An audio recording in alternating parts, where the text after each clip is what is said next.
स्वागत है आप सभी का जियो व्यूज चैनल में। आज का विषय है ज्वालामुखी विस्फोट के पूर्व लक्षण, कारण और मापन। तो आइए देखते हैं ज्वालामुखी विस्फोट से संबंधित कुछ घटनाक्रमों के बारे में। टॉपिक यहाँ इंडिकेट किया गया है। सबसे पहले लक्षणों को देखा जाएगा। कौन कौन से लक्षण ऐसे हैं जो ज्वालामुखी विस्फोट के पूर्व प्रतीत होते हैं। पहला है तीव्र गड़गड़ाहट। तीव्र गड़गड़ाहट। ज्वालामुखी विस्फोट के पूर्व संबंधित स्थान पर तीव्र गड़गड़ाहट की आवाज उत्पन्न होने लगती है, जो इसके विस्फोट होने के पूर्व का लक्षण माना जाता है। इसके बाद दूसरा है भूकंप के झटकों का आना। भूकंप के झटके। ज्वालामुखी विस्फोट के पूर्व उस इलाके में या संबंधित स्थान पर भूकंप के हल्के से लेकर तीव्र झटके लगातार आने लगते हैं, जो इस बात के सूचक हैं कि आने वाले कुछ ही समय में ज्वालामुखी विस्फोट हो सकता है। इसके बाद तीसरा है तापमान में वृद्धि। तापमान में वृद्धि। भूकंप आने के पूर्व आसपास के इलाके में या संबंधित स्थान के तापमान में औसत तापमान की तुलना में वृद्धि हो जाती है, जो उस स्थान पर ज्वालामुखी विस्फोट होने का संकेत देती है। इसके बाद है नदियों की धारा में स्थिरता। समीपवर्ती या पार्श्ववर्ती जो नदियां होती हैं, उनकी धारा जो गतिमान हुआ करती है, ज्वालामुखी विस्फोट के समय उसमें स्थिरता आ जाती है, अर्थात जल जो है वह स्थिर होने लगता है, जो आने वाले समय में ज्वालामुखी विस्फोट का संकेत देता है। इसके बाद अगला है महासागरीय जल में तीव्र गति। महासागरीय जल में तीव्र गति। प्रतिदिन की महासागरीय जल गति की तुलना में उस समय या ज्वालामुखी विस्फोट के पूर्व उसके जल की तीव्रता और बढ़ जाती है, तरंगें और उठने लगती हैं, जिससे यह संकेत मिलता है कि आने वाले समय में ज्वालामुखी विस्फोट आसपास के इलाकों में कहीं संभावित हो सकता है। अब इसके बाद हम लोग देखेंगे लक्षणों के बाद कि किन किन कारणों से ज्वालामुखी विस्फोट की घटनाएं विश्व स्तर पर या विश्व के विभिन्न स्थानों पर घटित होती हैं। तो आइए देखते हैं कारणों को। कारणों में पहला कारण है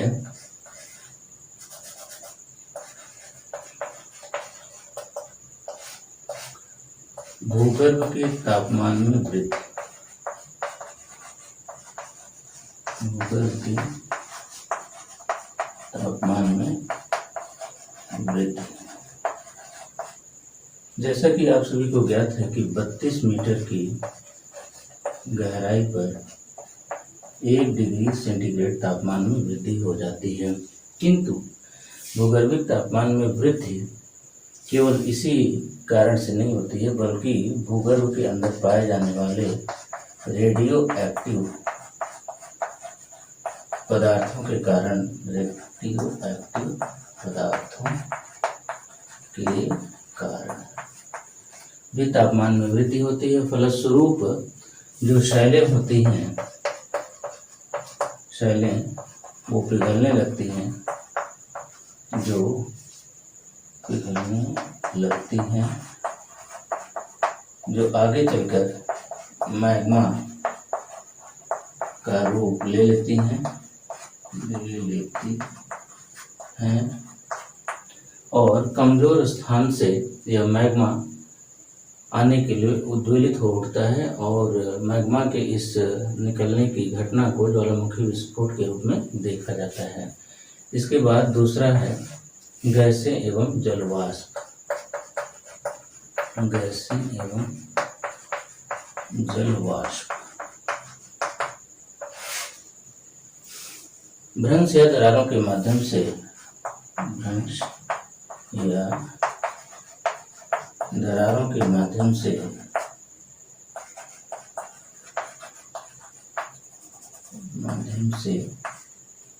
जल भूगर्भ के अंदर प्रवेश करने लगता है, जिससे भूगर्भ में मौजूद उच्च तापमान के कारण गैसें और जलवाष्प बनने लगते हैं। गैसें व जलवाष्प का निर्माण होने लगता है।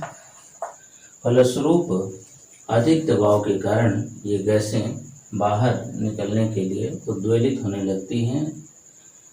अतः जिस स्थान से ये गैसें बाहर निकलती हैं, तीव्रता के साथ उस स्थान पर ज्वालामुखी विस्फोट की क्रिया देखी जाती है।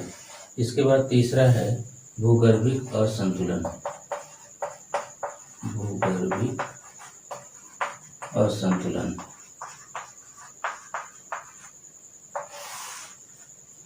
शैलों में गति के कारण, वलन के कारण, भ्रंशन के कारण, भूकंप आदि के कारण मैग्मा की उत्पत्ति होती है। भ्रंशन,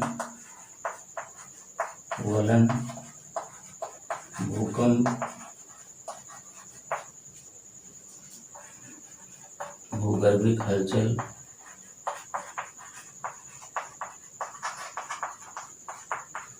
आदि के कारण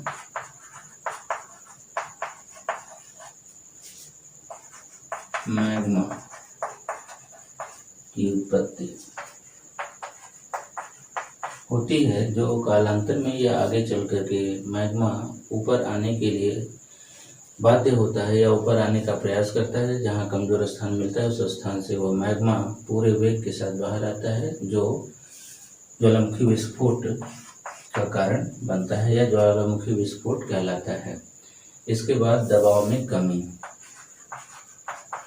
दबाव में कमी भूगर्भ के अंदर निरंतर भूगर्भिक हलचलों के बढ़ते रहने से गैसों की उत्पत्ति, जलवाष्प की उत्पत्ति, मैग्मा की उत्पत्ति होती है। ऐसी दशा में भूगर्भ सतह पर जो स्थान कमजोर प्रतीत होता है, उस कमजोर स्थान से गैसें, जलवाष्प और लावा, मैग्मा इत्यादि बाहर आने लगता है। फलस्वरूप उस स्थान पर ज्वालामुखी विस्फोट देखा जाता है। तो दबाव में कमी के कारण भी ज्वालामुखी विस्फोट की घटनाएं होती हैं। इसके बाद है पांचवा प्लेट विवर्तनिकी।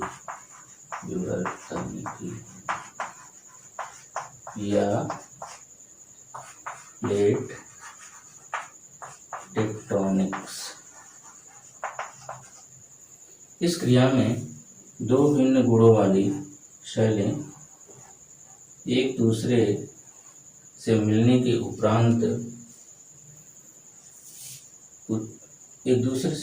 उपरांत कहीं न कहीं मिलने वाले भूभाग पर स्थानों का अंतराल बनाती हैं। ऐसी स्थिति में यहाँ से कुछ तत्व जैसे जल या कोई अन्य तत्व धरातल के अंदर प्रवेश करने का प्रयास करता है, प्रविष्ट होता है। फलस्वरूप इस स्थान पर गैसों की उत्पत्ति संभव है, मैग्मा की उत्पत्ति संभव है, वाष्प की उत्पत्ति संभव है और आगे चल करके यह एक व्यापक रूप धारण कर सकता है। फलस्वरूप यह किसी कमजोर स्थान से या संबंधित निकटवर्ती कमजोर स्थान से बाहर आने का प्रयास करता है, जो आगे चलकर ज्वालामुखी विस्फोट के रूप में जाना जाता है।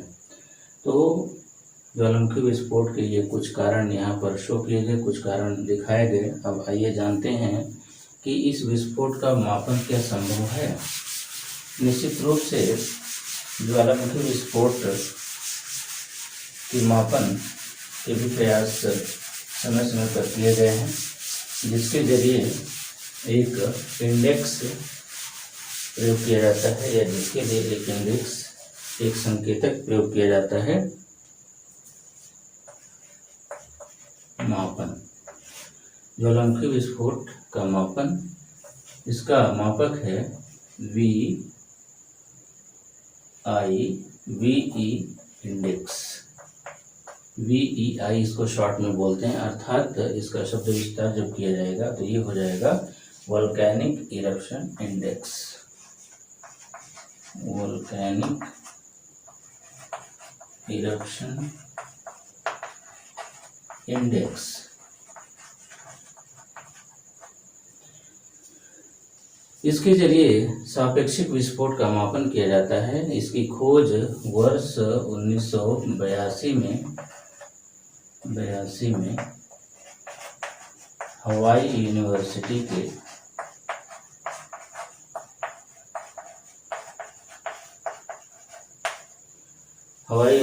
के स्टीफन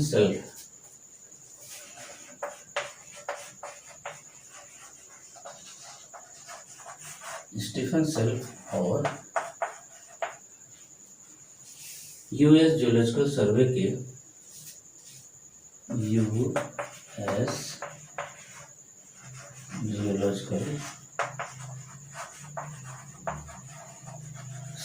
के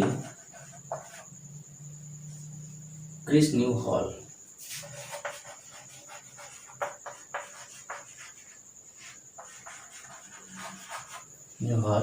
द्वारा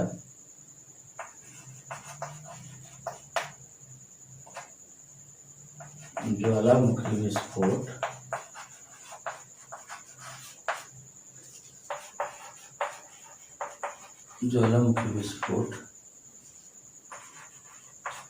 के इंडेक्स को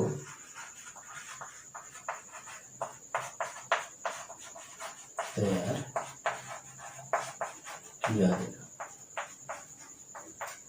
तब से लेकर इस इंडेक्स के जरिए ज्वालामुखी विस्फोट का सापेक्षिक मापन किया जाने लगा है, जिससे काफ़ी सहायता और शोध करने में सुविधा उपलब्ध हुई है या सुविधा प्राप्त हुई है। तो इस प्रकार से अभी ज्वालामुखी विस्फोट के पूर्व लक्षण, कारण और इसके मापन या इसके जो इंडेक्स हैं उसको यहाँ पर देखा गया। धन्यवाद।